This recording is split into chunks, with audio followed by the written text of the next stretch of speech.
ನಮಸ್ತೆ ಎಲ್ಲರಿಗೂ. ನಾನಿವತ್ತು ರಾಗಿಯಿಂದ ಜ್ಯೂಸ್ ಮಾಡ್ತಾ ಇದ್ದೀನಿ. ನಾನು ಯಾವ ರೀತಿ ಮಾಡ್ತೇನೆ ಅಂತೇಳಿ ತೋರಿಸ್ತೀನಿ. ಇದು ತುಂಬಾ ಆರೋಗ್ಯಕ್ಕೆ ಒಳ್ಳೆಯದು. ರಾಗಿ ಅಂದರೆ ಎಲ್ಲರಿಗೂ ಗೊತ್ತಿದೆ, ಹೆಚ್ಚಿನವರಿಗೆ. ಅದಕ್ಕೆ ನಾನು ಈಗ ಇಡೀ ರಾಗಿ ತಗೊಂಡಿದ್ದೀನಿ.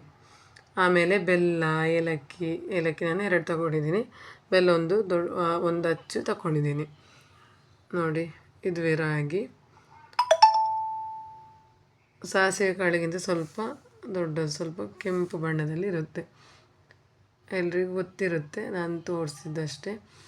ಆಮೇಲೆ ಈ ರಾಗಿಯನ್ನು ಚೆನ್ನಾಗಿ ಹುರಿದುಕೊಳ್ಬೇಕು. ಅದಕ್ಕೆ ನಾನೀಗ ಒಂದು ಪ್ಯಾನನ್ನು ಬಿಸಿ ಮಾಡಿ ಇಟ್ಟಿದ್ದೀನಿ.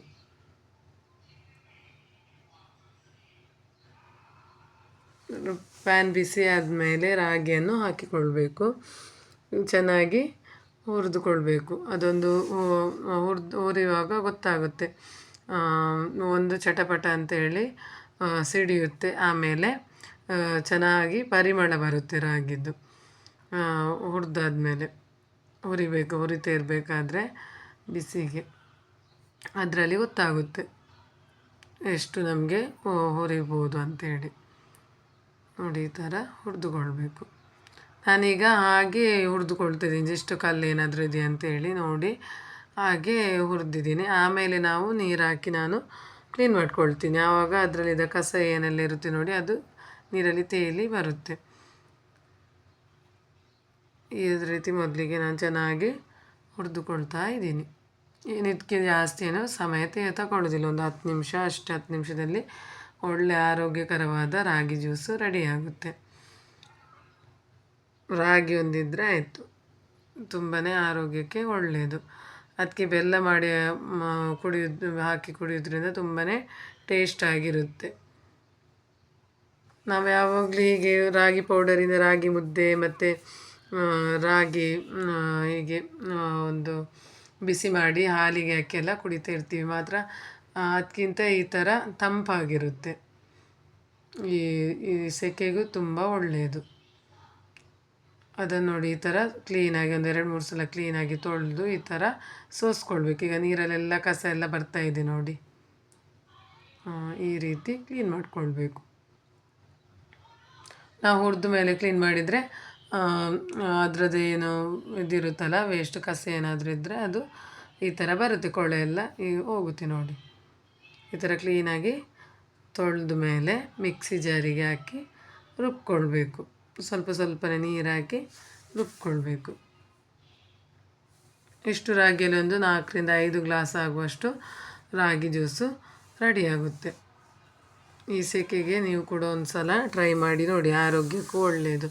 ಹೊರಗಡೆ ಜ್ಯೂಸಿಗಿಂತ ಒಂದು 10 ನಿಮಿಷ ನಾವು ಕೆಲಸ ಅಷ್ಟೇ, ನಮ್ಮ ಆರೋಗ್ಯ ಚೆನ್ನಾಗಿರುತ್ತೆ. ಸೆಕೆಗಾಲಕ್ಕಂತೂ ಎಷ್ಟು ನೀರು ಕುಡಿದ್ರೂ ಸಾಕಾಗಲ್ಲ. ನಾನು ಅದಕ್ಕೆ 2 ಏಲಕ್ಕಿಯನ್ನು ಕೂಡ ಹಾಕಿಕೊಳ್ತಾ ಇದ್ದೀನಿ. ಆಮೇಲೆ ರುಬ್ಬಿಕೊಳ್ತೇನೆ. ಮೊದಲಿಗೆ ಈಗ ನಾನು ನೀರು ಹಾಕ್ತಾಯಿಲ್ಲ, ಹಾಗೆ ರುಬ್ಬಿಕೊಳ್ತಾ ಇದ್ದೀನಿ ನೋಡಿ, ಈ ಥರ. ಆಗ ಚೆನ್ನಾಗಿ ಮತ್ತೆ ಗ್ರೈಂಡ್ ಆಗುತ್ತಲ್ಲ, ಅದಕ್ಕೋಸ್ಕರ. ಆಮೇಲೆ ಸ್ವಲ್ಪನೇ ನೀರು ಹಾಕಿ ಅದರ ಹಾಲನ್ನು ತೆಗಿಬೇಕು ನೋಡಿ. ಕುಡಿಲಿಕ್ಕೆ ಅಂತೂ ತುಂಬಾ ಟೇಸ್ಟ್ ಆಗಿರುತ್ತೆ. ಆಮೇಲೆ ನಾನು ಬೆಲ್ಲ ಆಗಲಿ ತೋರಿಸಿದೆ ನೋಡಿ, ಒಂದು ಅಚ್ಚಾಗುವಷ್ಟು. ಅದನ್ನು ಚೆನ್ನಾಗಿ ಪುಡಿ ಮಾಡಿ ಇಟ್ಕೊಂಡು ಗುದ್ದಿ ಪುಡಿ ಮಾಡಿದೆ. ಇದನ್ನೀಗ ಆ ಜ್ಯೂಸ್ ಸೋಸಿಕೊಳ್ಳುವ ಪಾತ್ರೆಗೆ ಹಾಕಿಕೊಳ್ತಾ ಇದ್ದೀನಿ.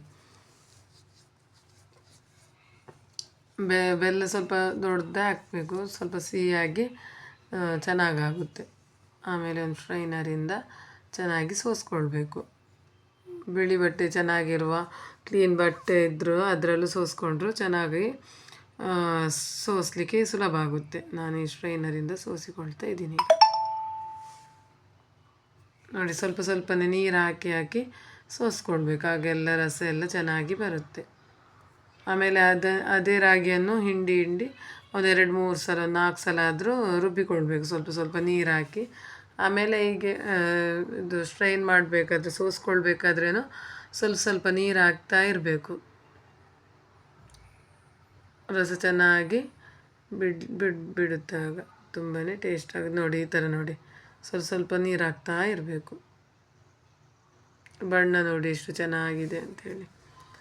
ಹಾಗೆ ನೋಡಲಿಕ್ಕೆ ಎಷ್ಟು ಚೆನ್ನಾಗಿದೆ, ಹಾಗೆ ಕುಡಿಲಿಕ್ಕೂ ಅಷ್ಟೇ ರುಚಿಯಾಗಿದೆ. ನೀವು ಕೂಡ ಒಂದು ಸಲ ಇದೇ ರೀತಿ ಟ್ರೈ ಮಾಡಿ. ಯಾರೆಲ್ಲ ಈ ರೀತಿ ಜ್ಯೂಸ್ ಮಾಡಿ ಕುಡಿದಿದ್ದೀರಾ ಕಮೆಂಟಲ್ಲಿ ತಿಳಿಸಿ. ಯಾರು ಮಾಡಿಲ್ಲ ಅವರು ಒಂದು ಸಲ ಟ್ರೈ ಮಾಡಿ. ತುಂಬಾ ಇಷ್ಟವಾದ ನನಗಿಷ್ಟವಾದ ಜ್ಯೂಸು, ಮಕ್ಕಳಿಗೆ ಅಷ್ಟೇ ತುಂಬ ಖುಷಿ ಆಗುತ್ತೆ. ಆರೋಗ್ಯಕ್ಕಂತೂ ರಾಗಿ ತುಂಬಾ ಒಳ್ಳೆಯದು. ಅದರಲ್ಲಿ ತುಂಬ ಹೆಲ್ತ್ ಬೆನಿಫಿಟ್ಸ್ ಎಲ್ಲ ಇದೆ ರಾಗಿಯಿಂದ.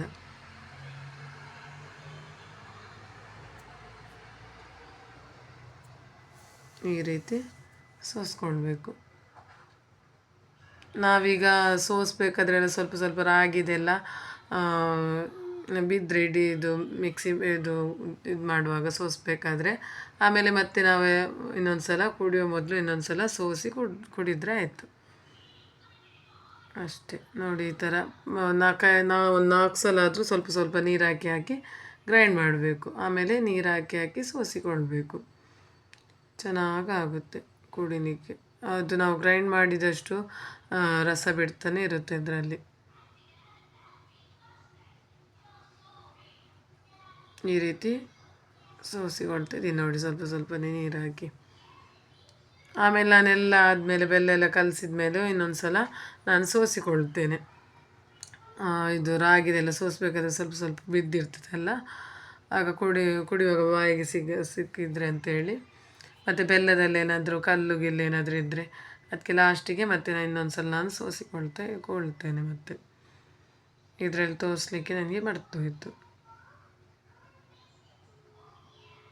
ನೋಡಿ. ಈ ರೀತಿಯಾಗಿ ಇಡಬೇಕು. ಎಷ್ಟು ನಾವು ಗ್ರೈಂಡ್ ಮಾಡಿ ಇದು ಮಾಡ್ತೀವಿ ಅಷ್ಟು ರಸ ಬಿಡ್ತಾನೇ ಇರುತ್ತೆ.